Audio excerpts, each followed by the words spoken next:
কার phone করছেন?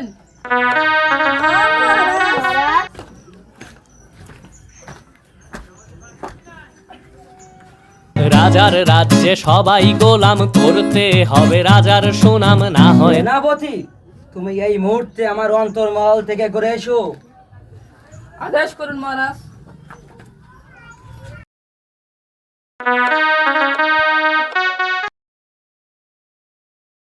ছেড়ে দাও সেনাপতি আমাকে।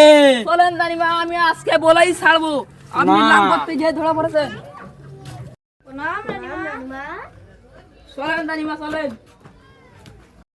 এ কি সেনাপতি, তুমি রানীর গায়ে হাত দিয়েছো?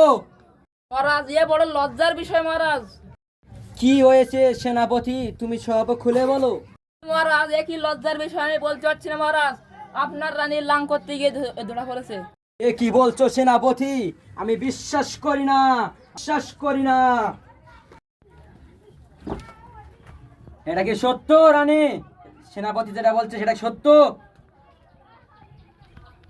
হ্যাঁ, এটা সত্য কথা।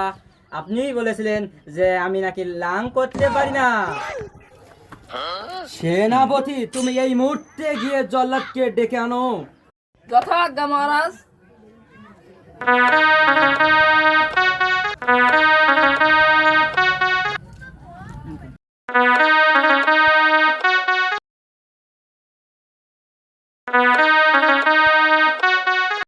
নাম মহারাজ, আজ্ঞা করুন, আপনার জন্য আমি কি করতে পারি? জল্লাদ, তুমি এই মুহূর্তে রানীর মাথা থেকে মস্তক ছিন্ন বিচ্ছিন্ন করে দাও। মহারাজ, আমাকে তুমি ক্ষমা করে দাও, আমি পারবো না ও কাজে করতে। কেন পারবে না জল্লাদ? মহারাজ, আমাকে ক্ষমা করে দেন, আমি সে কথা বলতে পারবো না আমার নিজের মুখে। কেন বলতে পারবে না জল্লাদ? তাহলে শোনেন মহারাজ, আপনার ওই রানীর সাথে আমি রান করি। সেনাপতি, তুমি এই মুহূর্তে জল্লাদকে রানীকে এক কারাগারে বন্দী করো। যথাজ্ঞা মহারাজ।